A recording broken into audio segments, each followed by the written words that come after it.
اس کو کس نے بتایا بھئی تیری حکومت تے چٹکی چ گئی۔ اب لوگ گرویدہ ہو رہے ہیں غوث محمد گوالیاری کے، لوگ اس کے مرید ہو رہے ہیں۔ اس نے کہا اچھا غوث محمد گوالیاری کو شہر سے نکال دیا جائے۔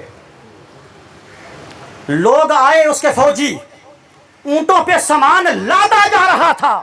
بیوی آئی، حضور آپ تو ایک دعا مانگے تو یہ راجہ برباد ہو جاتا ہے، دعا کرو۔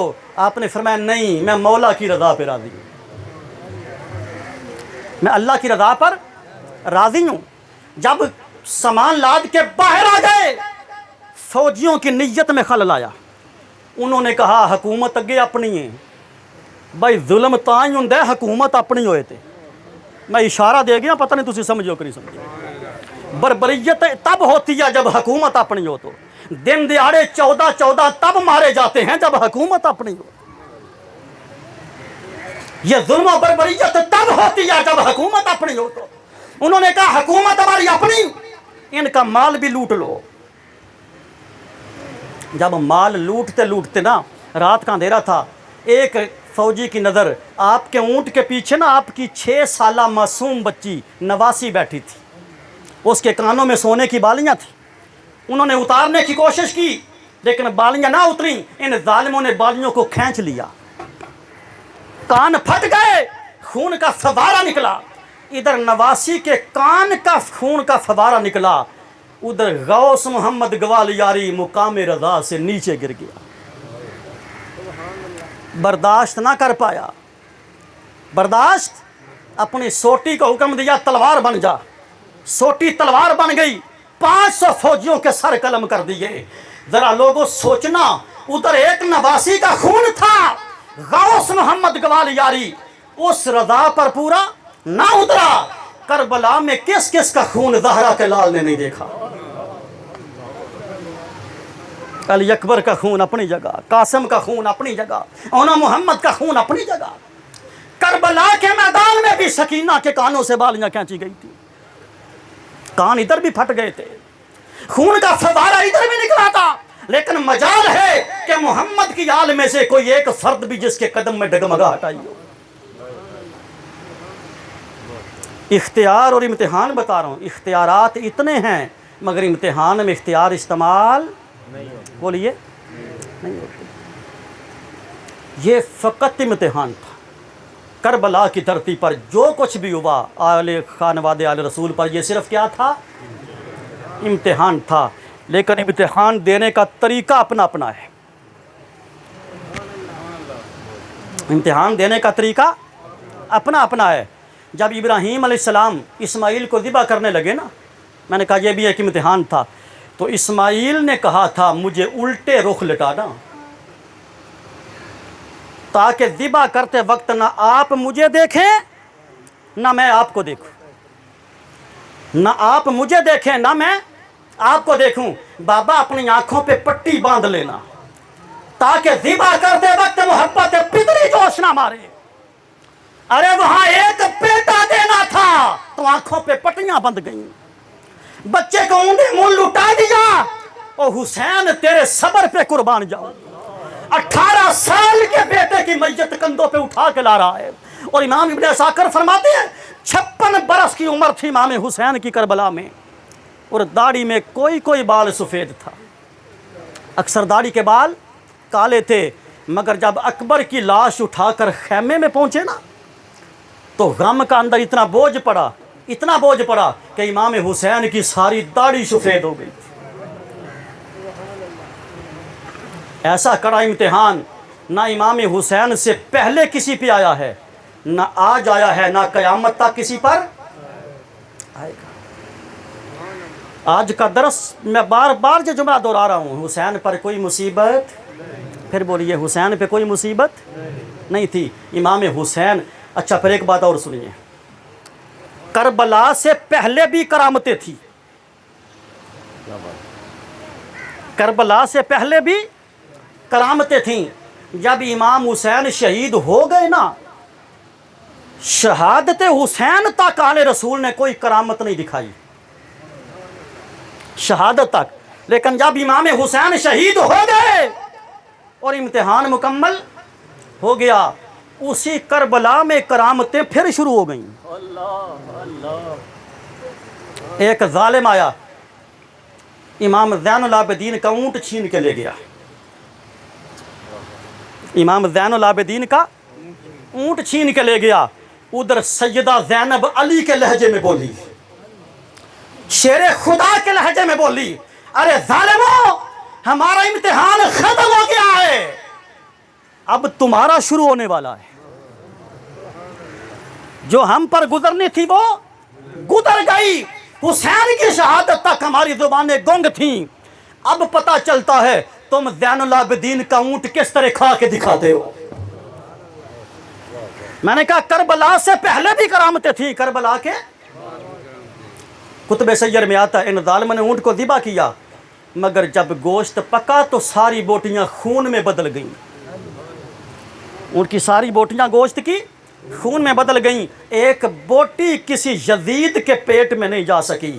اس کا مطلب یہ ہے کہ حسین کا لنگر پلیتوں کے پیٹ میں نہیں جاتا.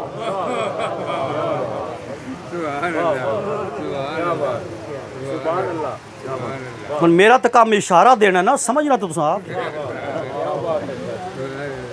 یہ لنگر حسین تھا, یہ لنگر حسین تھا, حسین کا اونٹ تھا, حسین کے بیٹے کا تھا. ایک بوٹی کوئی نہ کھا سکا. قافلہ چل رہا تھا, قافلہ. رستے میں ایک مقام آیا, رستے میں ایک مقام. میں واقعی میں نے بیچ بیچ میں سے وہ نقطے بیان کرنے ہیں جو میرے امتحان کے ساتھ ریلیٹڈ ہیں, جو کرامتوں کے ساتھ ریلیٹڈ ہیں. کہ کرامتیں ہونے کے باوجود کرامت کربلا میں دکھائی نہیں ہے. ایک جگہ آئی, فوجیوں نے وہاں سے پانی لینا تھا. انہوں نے امام حسین کا سر مبارک ایک درخت پہ ٹانگ دیا. ایک درخت تھا, توجہ طلب بات ہے, ایک درخت پر سر مبارک ٹانگ دیا. آپ اپنے کام چلے گئے. ایک اور قافلہ ادھر سے تجارت کا گزر رہا تھا, تجارت کا قافلہ. ان میں دو باپ بیٹے تھے, یا ایک روایت میں آتا ہے کہ بیٹی تھی. بیٹا تھا یا بیٹی تھی مجھے اس سے غرض نہیں, مجھے بات بھائی توجہ بھی طرف, مجھے بات سے غرض ہے. مجھے کیا بات سے غرض ہے. اس نے کہا بیٹا اس درخت کے نیچے تھوڑا تو سانس لے لے, میں تیرے لیے فلاں جگہ سے نا پانی لے کے آتا ہوں, فلاں جگہ سے پانی لے کے آتا ہوں. باپ پانی لینے کے لیے چلا گیا. وہ بیٹی بیٹا اس درخت کے نیچے لیٹ گیا. لیٹے لیٹے اس کی آنکھ لگ گئی. کیا ہوا؟ اس درخت کے اوپر امام حسین کا سر پاک تھا. ان ظالموں نے وہاں ٹانگا ہوا تھا سر مبارک. اس سر انور سے ایک خون کا قطرہ ٹپکتا ہے. توجہ ہے, اس سر سے ایک خون کا قطرہ ٹپکا. وہ جو بیٹا تھا وہ نبینا تھا, اس کی ایک آنکھ پہ پڑا. اس خون کا قطرہ پڑنے کی دیر تھی, اللہ نے اس آنکھ کو نور عطا کر دی. میں نے کہا کربلا کے بعد پھر کرامتیں شروع ہو گئی ہیں. اس آنکھ کو نور عطا کر دیا. بڑا حیران ہوا. اتنی دیر میں ایک اور قطرہ ٹپکا, دوسری آنکھ پہ پڑا, اللہ نے اس کو بھی نور عطا کر دیا. اب اس نے اتنی تکلیف نہیں کی کہ میں اوپر دیکھوں تو صحیح ہے کون, یہ قطرے کہاں سے آ رہے ہیں. اس نے جب دور سے باپ کو آتے دیکھا تو بیٹا بھاگ پڑا. باپ کہتا ہے پتر رک جا, تو اندھا ہے کہیں ٹھوکر سے گر نہ جائے. کہتا ہے ابا اندھا تھا, اب نہیں ہوں. اب میں تیرے کپڑے بھی دیکھ رہا ہوں, اب میں تیرے جوتے بھی دیکھ رہا ہوں کس رنگ کے. اب ساری کائنات مجھ پہ روشن ہو گئی, اللہ نے مجھے نور عطا کر دیا. باپ کہتا بیٹا کیڑا حکیم ملیا تینوں. اس نے کہا بابا حکیم کا پتہ نہیں, اس درخت سے اوپر سے 2 قطرے گرے. جب درخت کو غور سے دیکھا تو کوئی چاند ادھر جلوہ نما تھا. حسین پاک کا سر انور تھا. وہ بندہ امام پاک کے سر کو مخاطب کر کے کہتا ہے اے برکت والے خون, بتا تو ہے کون. اے برکت والے خون, بتا تو ہے کون. سر حسین سے آواز آئی, میری رگوں میں عام خون نہیں محمد کا خون ہے. میری رگوں میں عام خون نہیں آئیے, محمد کا خون ہے، اس وقت پتا چلا کہ یہ تو سر حسین، اور یہ فوج یزیدی ہے۔ روایات میں آتا ہے دونوں باپ بیٹا محب اہل بیت تھے، آل رسول پہ جان دینے والے تھے، انہوں نے تلواریں نکال لی، بدبختو تم نے نبی کے نواسے کو مار دیا، تم نے فاطمہ کے لختے جگر کے ٹکڑے کر دیے۔ دونوں باپ بیٹا اس جنگل میں لڑتے لڑتے حسین کے سر پہ قربان ہو گئے۔ جس خون کے قطروں سے آنکھوں کا نور مل سکتا ہے، جب وہ خون خود حیاتی ظاہری وجود میں تھا، وہ کیا کچھ نہیں کر سکتا تھا؟ سب کچھ کر سکتا تھا، لیکن رضا پہ راضی رہنا یہ تب ہی ممکن ہے کہ طاقت ہندیاں زور نہ لایا۔ امتحان کا تقاضا یہ تھا، امتحان کا تقاضا یہ تھا کہ پھر رب کائنات نے وہ پاس کیا ہے، وہ اعلیٰ ڈگری دی ہے کہ فرمایا میرے حسین تو نے امتحان کا حق ادا کر دیا، ہم نے تجھے امام کائنات تو بنا دیا، امام عالی مقام تو بنا دیا، شہید تو کائنات میں سارے ہیں، مگر تیرے ذکر کو وہ رفعت دیں گے کہ کائنات کا کوئی شہید وہاں تک نہ پہنچ سکا۔ اس کائنات میں کون شہید نہیں ہوا؟ کیا صحابہ کرام شہید نہیں ہوئے؟ کیا سیدنا فاروق اعظم کی شہادت دردناک نہیں ہے؟ کیا عثمان غنی کو دردناک طریقے سے مسجد نبوی اپنا مدینہ پاک میں قتل نہیں کیا گیا شہید؟ لیکن کیا وجہ ہے؟ وہ شہرت کسی کو نہ مل پائی، وہ درجہ کسی کو نہ مل پایا جو کربلا کی دھرتی پر حسین پا گیا۔ میرے حضور شیخ الاسلام ڈاکٹر محمد طاہر القادری اس مقام پر ایک نکتہ بیان کرتے ہیں، برکت کے لیے وہ آپ کو سنا رہا ہوں، برکت کے لیے۔ آپ فرماتے ہیں کہ ذکر حسین یہ حسین کے امتحان کا بدل ہے۔ یہ جو گلی گلی ذکر حسین ہو رہا ہے نا، یہ حسین کے امتحان کی ایک سند ہے۔ اور حضور شیخ الاسلام فرماتے ہیں یہ سند اتنی بڑی ہے، یہ سرٹیفکیٹ اتنا بڑا ہے، یہ تخمہ اتنا بڑا ہے کہ حسین کا ذکر فقط مخلوق نہیں کرتی، حسین کا ذکر عرش مولا پر خدا کرتا ہے۔ پریشان نہ ہو جانا کہ اللہ ذکر کرتا ہے، اس پر تو صحیح بخاری کی متفق علیہ حدیث ہے۔ آقا نے فرمایا حدیث قدسی میں رب کہتا ہے میرے حبیب جو میرا ذکر تنہائی میں کرتا ہے میں بھی اس کا ذکر تنہائی میں کرتا ہوں، جو میرا ذکر مجمع میں کرتا ہے میں اس کا ذکر انبیاء اور فرشتوں کا مجمع بلا کے کرتا ہوں۔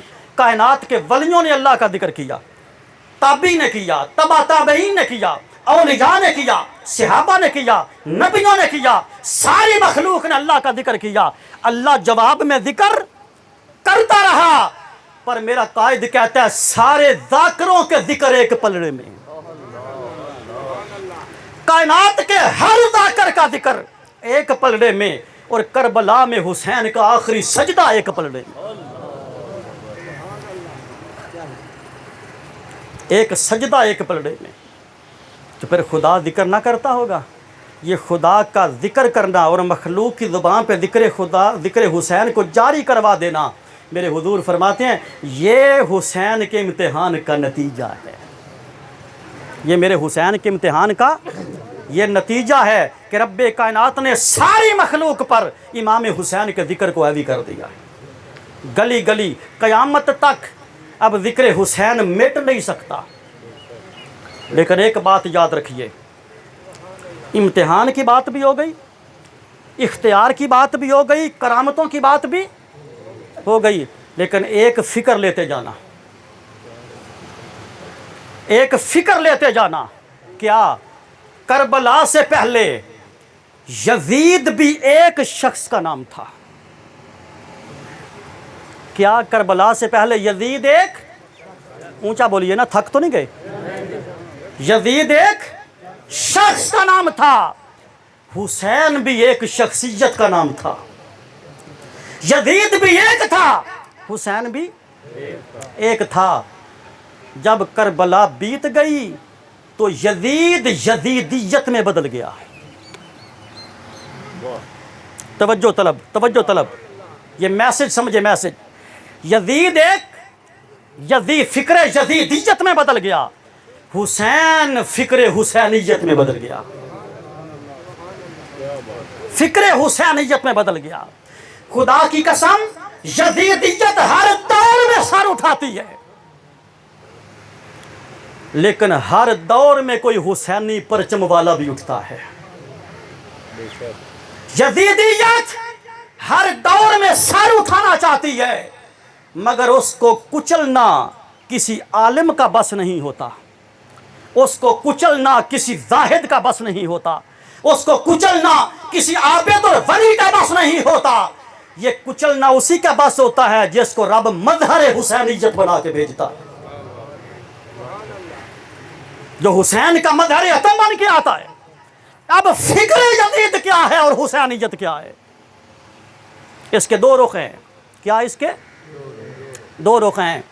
اعلیٰ حضرت شاہ احمد رضا خان بریلوی رحمۃ اللہ تعالی علیہ، امام نیشا پوری، امام نصفی، امام سہیلی، امام کستلانی، دیگر محدثین کو پڑھیے۔ آپ فرماتے ہیں کہ محرم کے ایام میں کیا توجہ طلبات ہے، محرم کے ایام میں شوخ رنگ کے کپڑے نہ پہنا کرو۔ توجہ ہے کہ نہیں ہے؟ توجہ ہے کہ نہیں ہے؟ محرم کے ایام میں شوخ رنگ کے کپڑے بناوٹ نہ کیا کرو۔ کیوں؟ کہ یہ شامیوں کا طریقہ ہے۔ وہ جو اموی تھے وہ 10 محرم کو اپنی جیت کا جشن مناتے تھے، وہ تو یہ سمجھتے تھے کہ ہم جیت گئے۔ بھائی ظاہراً تو امام حسین اور خان وعدہ قتل ہو گیا نا، شہید ہو گیا، تو شادیانے کس نے بجائے تھے؟ یزید نے۔ خوشیاں کس نے کی تھیں؟ یزید نے۔ شرابوں کی محفلیں کس نے کی تھی؟ یزید نے۔ عورتوں کو دربار میں نچایا کس نے تھا؟ یزید نے۔ یہ سارے فعل مذموم یزید کرتا تھا۔ اور سید دادیاں تو پھٹے ہوئے لباس میں دربار میں سامنے کھڑی تھی، وہاں کوئی خوشی کا تصور نہیں تھا۔ اس لیے امام نصفی سے لے کر امام احمد رضا تک فرماتے ہیں شوخ رنگ کے کپڑے نہ پہنو، بناوٹ سنگار نہ کرو، کہ یہ شامیوں کا طریقہ ہے۔ اللہ معاف فرمائے، یہ کہاں سے جراثیم ہم اہل سنت میں آ گئے۔ کیا بات ہے۔ میرے حضور شیخ الاسلام نے آج سے 20 سال پہلے جو عندلیہ دیا تھا، آج وہ ہم اپنی آنکھوں سے برد کلندر کی بات کو سچ ہوتا دیکھ رہے ہیں، سچ ہوتا دیکھ رہے ہیں۔ آج سارے تماشے ہمارے اندر ہو رہے ہیں کہ نہیں ہو رہے؟ بولیے۔ نصیحت کر کے جا رہا ہوں، میرے حضور قبلہ فرمایا کرتے ہیں گاڑی نئی خرید لو، روز جائز ہے۔ کپڑے نئے روز پہنو، کیا جائز ہے۔ کوٹھیاں بنگلے روز خریدو، جائز ہے، لیکن عقیدہ نیا نہ لینا، وہ 14 سال کا پرانا رکھنا۔ قبلہ حضور فرماتے ہیں کوئی عقیدہ نیا نہ لینا، وہ 14 صدیاں پرانا رکھنا۔ لوگ صرف 3 دن کے سوگ والی روایت بیان کرتے ہیں نا، کہ سوگ صرف 3 دن ہوتا ہے، یہی روایت سامنے آتی ہے نا۔ لوگوں کو علم نہیں کہ سوگ اور غم میں فرق ہوتا ہے۔ وہ حدیث غم پہ نہیں آئی، وہ حدیث سوگ پہ آئی ہے۔ پہلے پڑھ تو لو نا 2 جماعتیں، پہلے سوگ کو سمجھو کہ سوگ کیا ہے اور غم کیا ہے۔ غم کو سوگ نہیں کہتے، غم کو سوگ نہیں کہتے، سوگ کو غم نہیں کہتے۔ سوگ یہ ہے کہ جو مرنے کے بعد 3 دن تعزیت بچھا کے بیٹھتے ہو، کیا بات ہے۔ سوگ یہ ہے جو 3 دن مرنے کے بعد تعزیت پوری ڈال کے بیٹھتے ہو، وہ سوگ ہے۔ سوگ میں کاروبار بند کر دیا جاتا ہے، سوگ میں رشتہ دار آ کے تعزیت کرتے ہیں، یہی کچھ ہوتا ہے نا۔ حضور نے فرمایا 3 دن کے بعد مسلمان پہ حرام ہے، لیکن کون کہتا ہے کہ چوتھے دن ابا جی دا غم ختم ہو جاتا ہے؟ واہ واہ واہ، کیا بات ہے، واہ سبحان اللہ۔ تیرا پھر پیو ہی کوئی نہیں نا، تو پیو دا لگتا ہی کوئی نہیں نا۔ کہ چوتھے دن تو ابے دا غم بھلا دے میں تو مڑ تو پتر کہلان دے قابل تو نہیں ہونا. اور شریعت سوگ سے منع کرتی ہے، ظالموں غم سے منع نہیں کرتی. وہ سمجھ آ رہی ہے کہ نہیں آ رہی؟ یہ گلہ میں جان کے پہ کرنا اور وقت یہ ضرورت ہے تاکہ میری سنیت کو نظر نہ لگ جائے. اس سنیت کے پیچھے ہمارے اکابرین کی قربانیاں ہیں، اس مسلک کے پیچھے ہمارے اکابرین کی قربانیاں ہیں. سوگ اور شے ہے، غم اور شے ہے. اچھا، یہ سوگ والی حدیث بتائی کس نے تھی؟ میرے رسول. آقا نے فرمایا کسی مسلمان پہ جائز نہیں کہ اپنے مرنے والے پہ 3 دن سے زیادہ سوگ کرے. ہاں، عورت 4 مہینے اور 10 دن کر سکتی ہے. آقا نے منع کر دیا. کس نے منع کیا ہے؟ آقا نے. تو آقا سے پوچھئے نا کہ آقا جی آپ نے تو اپنی زبان سے 3 دن کے بعد سوگ منع کر دیا تھا، اور جب حضرت ابو طالب کا وصال ہوا اور حضرت خدیجہ الکبریٰ کا وصال ہوا تو نبی نے پورا سال کن کا غم منایا تھا؟ جاؤ پوچھو مولویوں کے سر پہ قرآن رکھ کر، کیا نبی نے اس سال کا نام عام الحزن نہیں رکھا؟ یہ پورے غم کا سال ہے. رکھا تھا کہ نہیں رکھا تھا؟ بولیے نا. عام الحزن اسی سال حضرت سیدہ خدیجہ الکبریٰ کا وصال ہے، اسی سال حضرت ابو طالب کا وصال ہے. میرے آقا نے فرمایا یہ دونوں میرے شفیق تھے، ان دونوں سے میں محبت کرتا تھا، لہذا پورا سال غم کا مناؤ.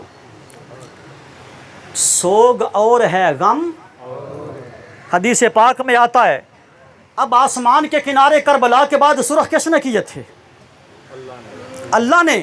تو اللہ سے پوچھو نا اللہ نے 3 دن کیوں نہیں کیے؟ حدیث پاک میں آتا ہے کربلا کے بعد 6 مہینے تک آسمان سے خون کے قطرے برستے رہے. صحابی فرماتے ہیں بیت المقدس پہنچے. بیت المقدس 6 مہینے تک بیت المقدس کے پتھروں سے خون جاری رہا. بیت المقدس کا جو پتھر اٹھاتے تھے اس میں سے خون نکلتا تھا. یہ کون نکالتا تھا؟ اللہ کو نہیں پتا تھا سوگ تو 3 دن ہوتا ہے، اور سوگ 3 دن ہوتا ہے، غم ساری زندگی ہوتا ہے.